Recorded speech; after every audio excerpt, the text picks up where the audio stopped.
The wedding invitation arrived on a Tuesday, sliding under my apartment door like a blade, seeking a vital organ.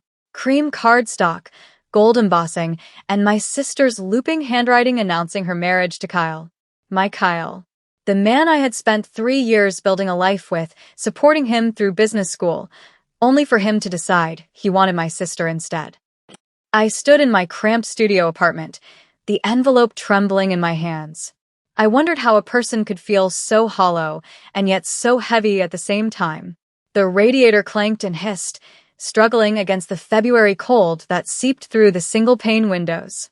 Outside, the city rumbled with its usual indifference: car horns, distant sirens, the metallic screech of the subway 2 blocks away. Inside, my world consisted of mismatched furniture from thrift stores, a hot plate that only worked on the high setting, and the lingering scent of the Indian restaurant downstairs that had permanently infused itself into my clothes. I was invisible here. Invisible everywhere, really. I was a 25-year-old African-American woman working as a nurse's aide at one of the city's most underfunded hospitals. I was the one they called when no one else wanted a shift. The one who cleaned bedpans and changed linens while the actual nurses took their breaks. I was the responsible one, the boring one, the one who never caused problems or demanded attention. Unlike Jasmine, my sister had always been the sun, and I had learned early to orbit quietly, content with reflected light. When she had shown up at the apartment Kyle and I shared, crying about some failed audition, I had let her stay on our couch. When she needed money, I gave it to her from my meager savings. When she started wearing my clothes and using my makeup, I said nothing. I should have known she would want him, too. The invitation listed the venue: Jungsik, an upscale modern restaurant in Manhattan that I could never afford, even if I saved for a year. The wedding was in 2 weeks. They wanted me there. Jasmine had scrawled a note on the back in her careless script: "Please come, sis. It wouldn't be the same without you. I know things are complicated, but I love you." I crumpled the invitation and threw it in the trash, but the words had already burrowed under my skin. Complicated. She had slept with my boyfriend in our bed while I was working a double shift. When I came home early with the flu, I found them tangled in sheets I had washed that morning. The look on Kyle's face hadn't been guilt. It had been relief. Like he had been waiting for permission to stop pretending. "Amara, this isn't. It just happened," he had said, scrambling for his clothes while Jasmine had the audacity to look tearful and beautiful in my old university t-shirt. I had moved out that night with 2 suitcases and what remained of my dignity. That was 4 months ago. Now, I pulled a double shift at the hospital. My feet ached in cheap sneakers that had worn through at the heels. Mrs. Patterson in room 412 had vomited on me twice. A teenage overdose victim had coded and died despite our efforts, and I had to comfort his mother while still smelling like someone else's sickness. The attending physician hadn't learned my name in the 6 months I'd worked there. He just called me you or hey. By the time I stumbled out into the March night, I was so tired I could barely feel the cold. The subway would take 40 minutes. I couldn't afford a cab, but there was a bus that ran crosstown. If I hurried, I could catch the 11:15. I ran. The bus doors were closing when I reached them. The driver, bored and indifferent, opened them with a hydraulic sigh. I climbed aboard, fumbling for my pass with numb fingers, and collapsed into a seat near the back. The bus smelled like wet wool and stale fast food. Fluorescent lights flickered overhead, casting everything in a sickly yellow glow. There were maybe 6 other passengers, all of them looking as exhausted as I felt, all of us invisible to each other. I leaned my head against the cold window and closed my eyes. The bus lurched forward, and I let the motion rock me into a half-sleep, that dangerous space where thoughts become dreams and memories bleed into the present. I saw Kyle's face, Jasmine's tears, my mother's disappointed expression when I told her I wouldn't be coming to Sunday dinners anymore. "You're being dramatic, Amara," she had said. "Jasmine didn't mean to hurt you. These things just happen. You need to learn to forgive." I had hung up without responding. The bus jerked to a stop, and my eyes snapped open. We weren't at my stop. We were nowhere near my stop. The driver stood looking nervous as 2 men in dark suits boarded through the front door. Everything about them screamed danger. They moved like predators, their eyes scanning the bus with the kind of cold assessment that made my spine straighten. One was older, maybe mid-40s, with silver threading through his dark hair and a scar that cut through his left eyebrow. The other was younger, built like he spent his life in a gym, with tattooed hands and a jaw that could cut glass. Behind them, through the open door, I could see a black SUV idling at the curb, windows tinted so dark they looked like voids. "Everyone off," the older one said. His voice was quiet, almost gentle, but it carried the weight of absolute authority. Now. The other passengers scrambled to comply, gathering their belongings and hurrying past the two men like scared rabbits. I sat frozen, my exhausted brain struggling to process what was happening. "You too, sweetheart," the older one said, looking directly at me. I stood on shaking legs, my nurse's bag clutched to my chest like a shield. As I moved down the aisle, the younger one's eyes tracked me with an intensity that made my skin prickle. I kept my gaze down, trying to make myself even smaller, more invisible. I was almost to the door when it happened. My foot caught on something, a bag strap, maybe, or just my own clumsy exhaustion, and I pitched forward.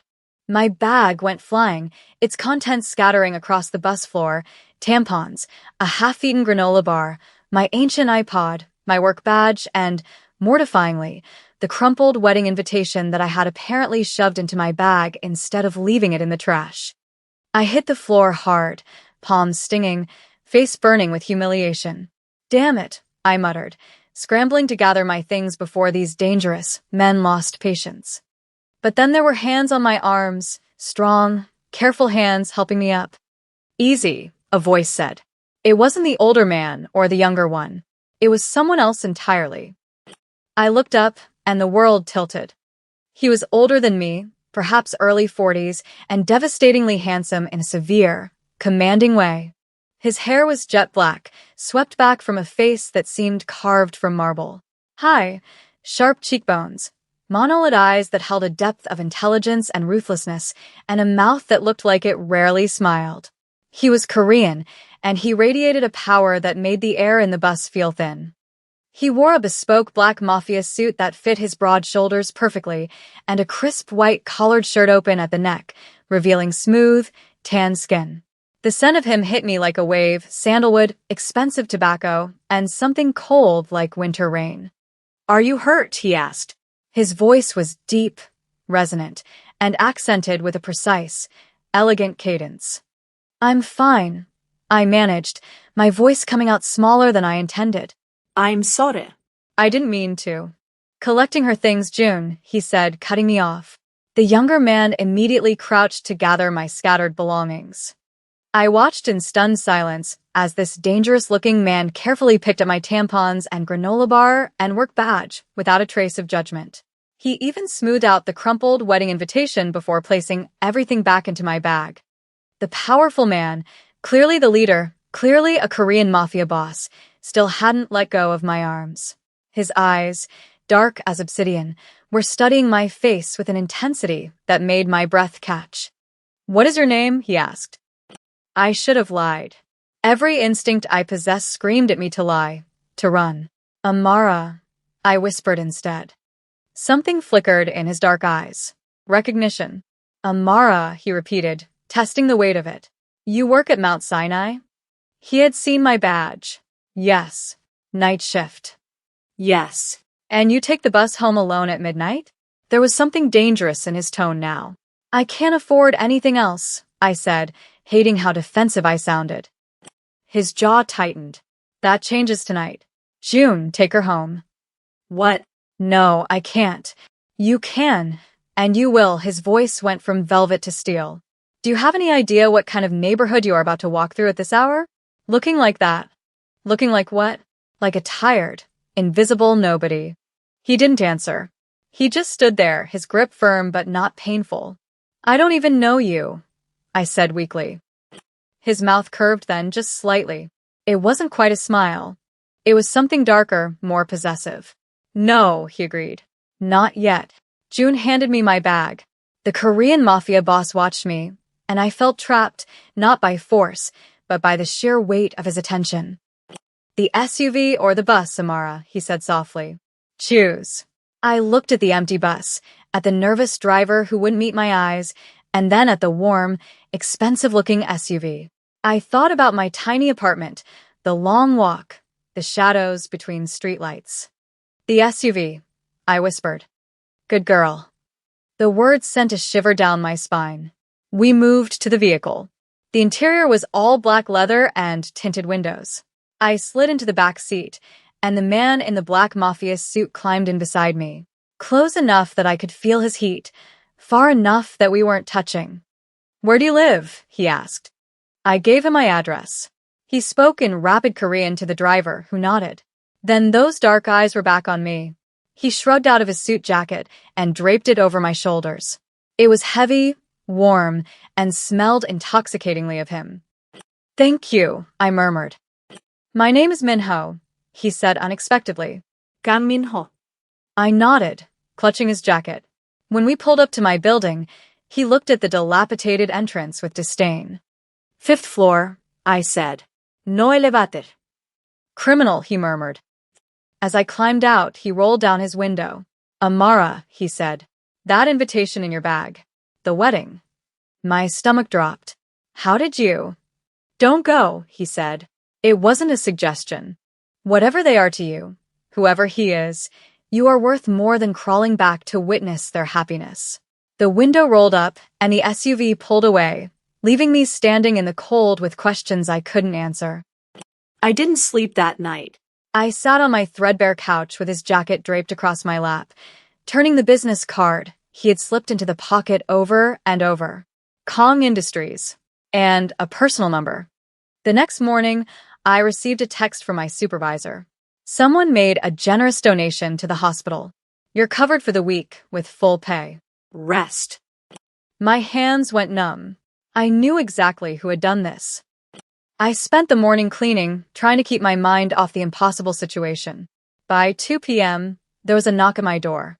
Through the peephole, I saw June. He stood in my dingy hallway, looking like he had stepped out of a fashion magazine. I opened the door. Miss Amara, he said with a polite bow. Chairman Kong requests your presence for lunch. Chairman Kong Min-ho, the Korean Mafia boss. I can't go like this, I said, gesturing to my oversized sweater and leggings. The chairman does not care what you wear, June replied. But if you wish to change, I will wait. I changed into black jeans and a cream sweater. Ironically, one Jasmine had left behind. I brushed my long black hair until it shone and applied minimal makeup. I grabbed his jacket to return it. The ride to the restaurant was silent. We arrived at Jungsik, the very same venue listed on the wedding invitation. My heart hammered against my ribs. The restaurant was empty. Every table was set with silver and crystal, but there were no other diners. Minho sat at a table by the window, the afternoon light highlighting the sharp angles of his face. He stood when he saw me. Amara, he said, his voice a low rumble. You came. Did I have a choice? There is always a choice. He pulled out a chair for me. We sat. He poured tea from a ceramic pot. You brought my jacket. I was returning it. Keep it. I can't accept expensive gifts from strangers. We are not strangers, Samara. I know you. You don't know me. You picked me up off a bus floor. Minho took a sip of his tea, his eyes locking onto mine. I know you worked 2 jobs to put Kyle through business school. I know you forgave him when he forgot your birthday 2 years in a row. I know you held him when he cried about his father being a monster, and I know you stepped aside with grace when he betrayed you for your sister. I froze. The room suddenly felt very cold. How do you know Kyle? Minho set his cup down with a deliberate clink. Because Kyle is my son. The air left my lungs. What? His name is Kong Kyle. Or it was before he decided to change it to something more palatable for his corporate friends. He is my son. I stared at the man before me. The resemblance was there, the sharp jaw, the eyes. But where Kyle was soft and weak, Minho was hard and unyielding. Kyle was a boy, this was a king. A Korean Mafia boss. You're the monster, I whispered, remembering Kyle's complaints about his controlling, dangerous father. Minho didn't flinch. I am a man who demands loyalty and honor. My son has neither. He left my house, left my protection, to play at being a legitimate businessman. And in doing so, he has become a thief and a liar. Why are you telling me this? Because I have watched you for 3 years, Samara. I had men watching Kyle to ensure he didn't get himself killed, which means they were watching you. I saw your loyalty. I saw your strength. I saw a woman of immense value wasting herself on a boy who could not appreciate her. He reached across the table, his fingers brushing mine. His skin was rough, calloused, warm. He invited you to this wedding to humiliate you, Minho said, his voice dropping to a growl, to show off his prize. He does not love your sister. He is marrying her because he thinks it solidifies his new American identity. He is using her, just as he used you. Tears burned my eyes. Why do you care? Because you fell on that bus, he said simply. And when you looked up at me, I realized I was tired of watching from the shadows. I was tired of seeing my son break something precious. So what happens now? Now, Minho said, leaning back, you let me take care of you. For 1 week. You stay with me. You let me show you what it feels like to be respected, to be seen. And then we crash a wedding. I accepted. God help me, I accepted.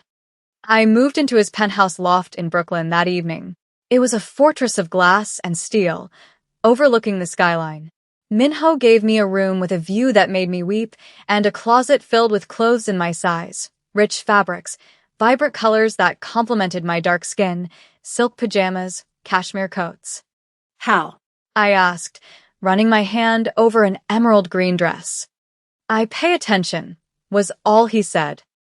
The week passed in a blur. Minho was busy during the days, running his empire, and I had no doubt it was an empire built on blood and steel. He was a Korean Mafia boss, after all. I saw the way men bowed to him, the way he spoke in hushed, lethal tones on the phone. But with me, he was gentle. He took me to art galleries. He took me to a jazz club in Harlem where he sat with his arm around my chair, watching me listen to the music with a look of utter fascination on his face. He fed me Korean barbecue, cooking the meat himself at the table, placing the choicest cuts in my bowl. Eat, he would say. You are too thin. We talked. I told him about nursing, about the pain of losing patients, about the struggle of being a black woman in a system that often overlooked me. He listened with an intensity that made me feel like the most important person in the world. You have a warrior's heart, he told me one night as we stood on the balcony. You fight for those who cannot fight for themselves. It is a noble thing. You fight, too, I said boldly. I fight for power, he corrected. For control. It is not the same. You're fighting for your son, aren't you? In your own way. He turned to look at the city. I am ending his mistakes. Before they destroy him. I Googled him that night. Kang Minho. Head of the chillingly powerful Kong syndicate. Associated with gambling, shipping, and loan sharking. The police had never been able to pin anything on him. He was a ghost. A myth. A monster. And I was falling in love with him. It hit me on the 5th night. We were sitting on his couch, him reading a dossier, me reading a book he had bought me. He reached out blindly and took my hand, lacing his fingers through mine without looking up. It was such a domestic, possessive gesture. I looked at our joined hands, his large, scarred hand engulfing my smaller, dark hand, and I felt a sense of belonging I had never felt with Kyle. Minho, he whispered. He looked up, his eyes softening. Yes, Samara. Why me? You could have anyone. He closed the file and turned to me fully. My world is dark, Amara. It is cold and transactional. Everyone wants something. But you. You ask for nothing. You give because it is who you are. You are the only light I have found in a very long time. He leaned in, and the air between us crackled. He smelled of whiskey and danger. I am a bad man, he murmured, his gaze dropping to my lips. But I would burn this city to the ground to keep you warm. Then burn it, I breathed. He kissed me. It wasn't hesitant. It was acclaiming. His mouth was hot and demanding, his hands tangling in my long black hair, pulling me closer until I was pressed against the hard wall of his chest. I could feel the gun in his shoulder holster, a reminder of who he was, but I didn't care. Mine, he growled against my throat. You're mine, Amara. Not Kyle's. Mine. Yours, I gasped. I'm yours. He carried me to the bedroom, and that night, the Korean Mafia boss showed me the difference between a boy and a man.